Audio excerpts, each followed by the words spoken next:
Hey guys, this is Jack with Berry Contracting, also FF Berry, and I am kicking off the new year with a couple of videos. I'm going to hopefully merge them all together later, and we're going to talk about all kinds of fun stuff today. So I'm in my shop. You can see the wall of shenanigans behind me, and I'm going to do a January 1, 2019 shop tour and trailer tour. So you're gonna have to bear with me because my trailer's a wreck right now. We're starting a roof job probably next week, weather permitting. It's a steel roof, and I got like synthetic underlayment and some other crap in there, so it's kind of messy.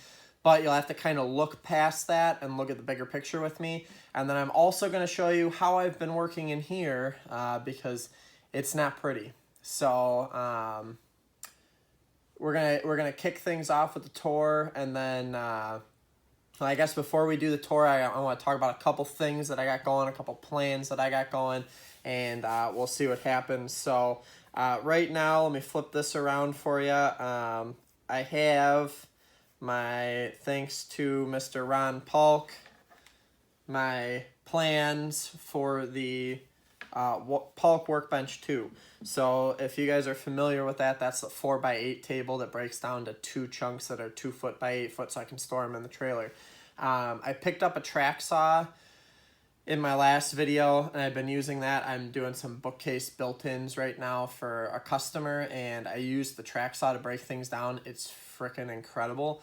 But the issue is I've been using 2 sets of sawhorses with some 2x4 runners on it, and I'm ready to use the big table. It'll make breaking stuff down a lot easier.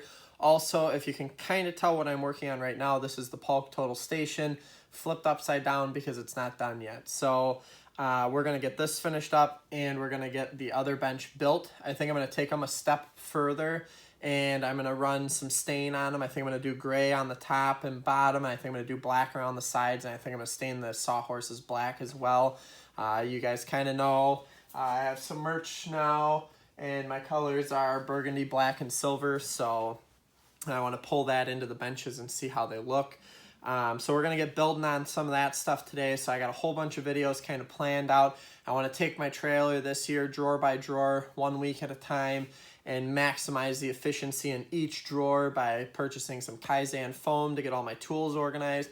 I got rid of a lot of extra tools that I had in there. We're kind of zoning in, getting things efficient, and that's going to be kind of the motto for 2019. So I'm going to flip you guys around. Let's do a quick shop tour, how I got this set up right now and how it's a mess, what my plans are, and then let's get outside, let's get into the trailer, and let's look that over, and then we can kind of see the progress together, and then you guys can hold me accountable for making sure that this shop gets cleaned up and that trailer gets organized. So let's jump into it, and we'll get her going, see what we can do here.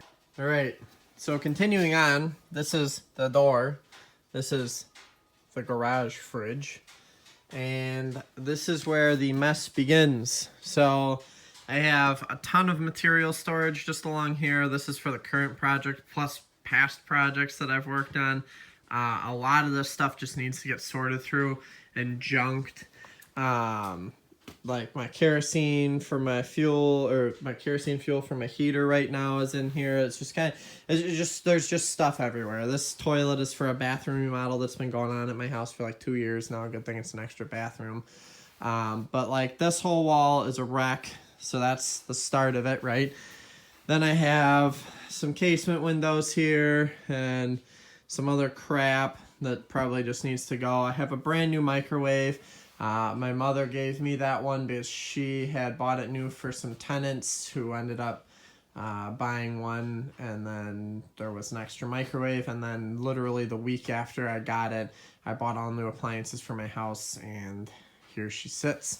So I might be able to reuse that out here somewhere when I get some cabinets built. It's kind of a wreck. So the reason that I ended up getting my track saw, which is in the sustainer, is because my big shop saw, I had to cut a bevel cut for something. I kicked her over to 45 degrees. I did my cut, and when I came back to 0, I cannot get the blade to 0 out. I've taken the saw apart, put it back together, and for whatever reason, it doesn't want to zero on me now. So I have to do more investigation to that, but I couldn't wait because I needed to start building those 2 built-ins, and I just said to hell with it and bought the Festool track saw. So that is why I also have my job site saw in here at the moment.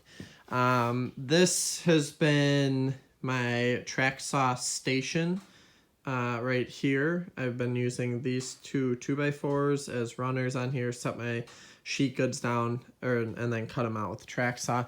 This is the Polk Total Station that is completely upside down right now on some sawhorses that make it much too tall, but in making it work because it's what I got. This is some extra stuff. This was from my shop a long time ago in high school when I thought I needed a radial arm saw for some reason, and I built it into a bench that is very similar to that one.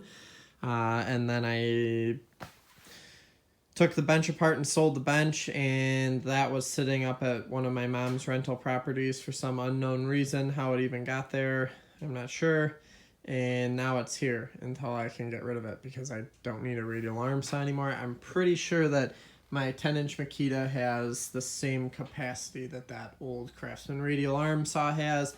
There's a router table there with no router in it, so I need to get rid of that as well. This is the old toolbox from my truck before I put the new side boxes on, which was a video a little while ago. So that also needs to go. These are the built-ins I was talking about. They are turning out quite nice. 2 pretty big bookshelves and some drawer units on the bottom for additional storage. And then I have a bunch of stuff over here you can't really see, but like I usually keep my fuel cans, kerosene cans, gas cans down here, chainsaws here. There's some oddball stuff here, my tile saw and its friends go up on this one. I have a bunch of clamps, extra ones that aren't in the trailer. This is literally junk. Like this whole pile of stuff here is my old firelights out of my previous truck, and because I don't go as often as I used to, and the fire department is less than a block away, I just never put them in my new truck. So there's a whole pile of lights that I probably should just sell. There's extra tools and stuff. Most of this stuff I don't even use anymore. This is that looks like a tackle box in the tackle box, but like one of these is full of I forget, one of the little ones full of Allen wrenches that I think every time my grandpa got something that came with an Allen wrench, he put it in this little guy, and I forget what's in the big one. All these are just cases. All these tools are empty, or all these tool cases are empty. They're out in the trailer. I have this cabinet that has some oddball caulk and then some other crap in it, and that's all just crap. And then we're back to the beginning again. So the moral of the story is, if you can kind of look through with me, through all the crap, by the time basically everything on this wall disappears and the lawnmower can stay, the compressor is going to go upstairs and get piped down. And then as soon as I can get all the stuff off the wall, not my fun stuff up yonder, but all the stuff, I want to get rid of that bench. Look, more blow molded cases for tools. I want to get rid of these toolboxes. All that stuff needs to go. Then I'll be down to basically in here this wall of stuff, which I'm going to better utilize for, like I said, I want to keep that one for my tile saw. And then I'd like to maybe do a paint shelf, my chainsaw shelf, and a fuel shelf down low. And I'd like to maybe cut this off here and get rid of all of this stuff so that I can open this up to make it a better workshop and make more room for the Polk Total Station, which when it's flipped this way, will have my miter saw in it and the router table and the table saw at the end with 6 feet of outfeed, and then I'll have a place that I can set up the big bench. So that's kind of the plan in here. I just have a lot of sorting to do, and I'm kind of just making it work to build those 2 built-ins right now. So that's that. But I see I'm getting a little long-winded, so it's a really bad shop tour, but 2019 is going to get better out here, I'm sure of it. Let's go outside and see what's going on in the trailer. All right, trailer time. So, where to start? I have my old miter stand that I still use until I get the K-Pex on the new Polk Total station. Sawhorses that aren't finished, old sawhorses that I use because they're crappy. Some levels, the rest of the levels are in the shop. Some more levels and some levels that are missing at jobs and at the shop. Nothing has really changed there. Sorry, we're gonna have to do this in the dark too because I don't have it shored up right now. A lot of Milwaukee stuff. Let's see, clamps because a lot of them are in the shop. These Rover lights, totally worth their money. 1, 2, 3, 4 of the 12 amp batteries. Let's see, what else? Tape measures, some are in the shop still. Lots of Milwaukee bags because I've been purchasing a lot of Milwaukee. The butainers haven't really changed a whole lot. I keep a 4-foot and a 2-foot Johnson level, and this one too is kind of crappier levels. This little 3x6 folding table, just because it's convenient to carry around. We got it for the big remodel job out at Green Meadows. This is, like I was saying, I got some roof stuff going on, so that's why I got some metal roof flashing boots and silicone and whatnot. Let's see down here. This is the Milwaukee Super Sawzall. Thing rips. The old DeWalt one that now I'll probably put up for sale and get rid of. Hacksaw, jigsaw. These are typically down here, but I just took a bunch of plywood out of here, so I'll put these back now. So the new set of Milwaukee M18 fuel drill and impacts, really compact. That's pretty impressive. Pretty sure that this will fit in a normal 16 on center joist bay with a hole saw in the front and have plenty of room to clear. So a lot of older drills didn't have that kind of compact nature. I got the Surge that's not in here, some M12 stuff. Like I said, I've been selling a lot of stuff out of here, so as you can see, there's no drywall tools anymore. We've been subbing that out. There's also no corded drills because we never use them. I still have a belt sander in here. I actually sold all my orbitals, so stay tuned for a Festool orbital video coming soon. I also sold my only, well, I had 2 or 3 grinders. I sold those to make room for the Milwaukee fuel grinder. Some more Milwaukee stuff. I think potentially my 1 of 2 last DeWalt tools that I have running around would be that light and the multi-tool or oscillating tool. Trim guns are pretty much still the same, running kind of a combination of the Hitachis and the Bostitch one. I have this old 23 gauge pinner from a kit that I got when I was in high school. That's a Campbell Housefield kit. I don't even know if they're still around. Biscuit joiner, which will be going soon to make room for some dominoes. Bulldog. Not sure why this string is up here. It should be in this drawer, not up here. That's going to be a mess later. The big 7¼ inch fuel, M18 fueled sidewinder saw. Still got the 2 old worms. Still have the laser. Bunch of missing tools because they're sold. That's to nail. That's like a Hilti nailer for concrete. Double cuts for tin roofs and stuff. Still a broken plunge router. It's just been chilling up here. I need to get rid of that. Roofing gun, framers. This stuff is all the same up front. Not a lot's changed there. Table saws inside. The only reason I got this multi-ladder in here is because we had to paint a stairwell. That needs to go. This is a mess right now. Like I said, there's synthetic underlayment and stuff running around. I'm also trying to get rid of, back in there, I have a rigid gas-powered air compressor that I'm going to be getting rid of. There's a propane heater over there that we were using for temp heat. This is a big one for me. I'm really excited about this cabinet and to make it not look like that anymore. So I'll be purchasing some of the Milwaukee pack outs and we'll be creating a lot of shelves that'll have like a slight angle downward so that they can't fly out when I stop. and we're going to get all these fasteners organized into the pack out so we can just grab what we need and go. These big drawers are pretty much still the same: electrical, plumbing. This one has like a lot of our overrun oddball stuff.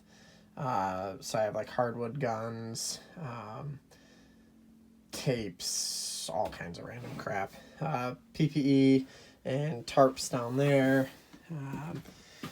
This is all still the same. I have a couple like my specialty tools over here. So I have like a Bostitch cap stapler, which I don't know really why that feels. Oh no, that's my flooring gun. That's why it feels light. There's a cap stapler over here. I got worried there as somebody stole my cap stapler. That was an expensive one. And other than that, what we're going to be doing is, I'm going to take each drawer.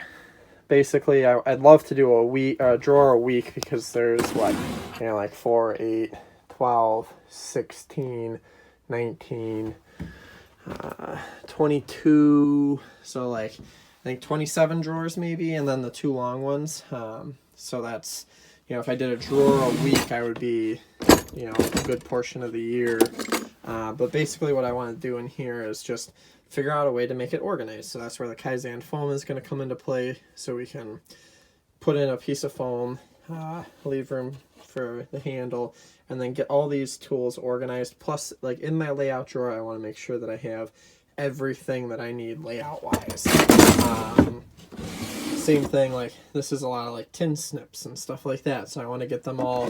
If I get some Kaizen foam, even if I just do some simple slots with it, where I can put my left sided, my right sided, my straight cuts, get them all organized. I'll take up this will take up a quarter of the space that it does right now.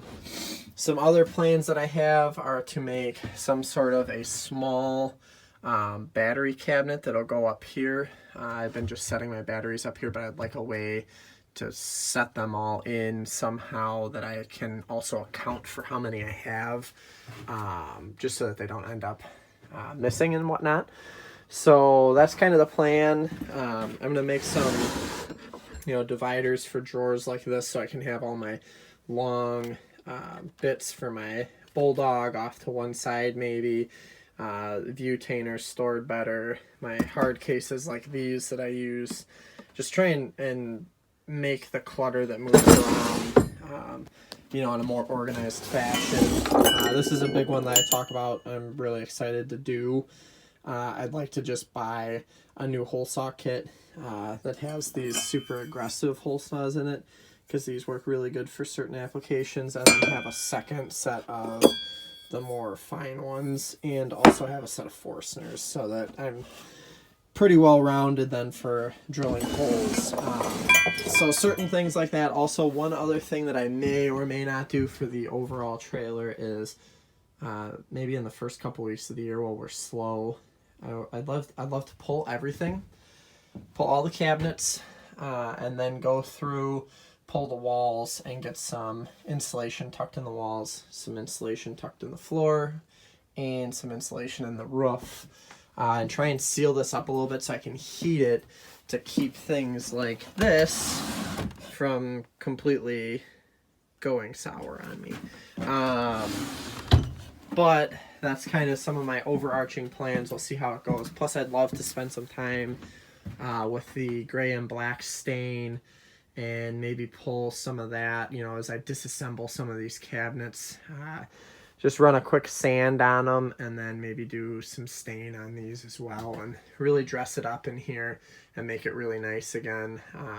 Not saying it's not nice now, but I built it in a hurry, and I've been using the crap out of it for the last year and a half, and it could just go for a little TLC, a little loving, and kind of shape it all up. So with all of that being said, I think that should probably conclude this video, because it's going to be 20 minutes long no matter what I do. So I'm just going to shut up, stop talking, and sign off. We'll get this edited, thrown up on YouTube for our first video of the year. And thanks for tuning in to the 2019 shop tour and trailer tour, and I hope that I can bring all these plans that I have to life and record the process so that you guys can enjoy the process. Looking forward to it. It's going to be a good year. Thanks for watching. Please feel free to like, comment, subscribe, all that good fun stuff. If you don't want to, no hard feelings. I'm not worried about it. So thanks for tuning in. We're signing off.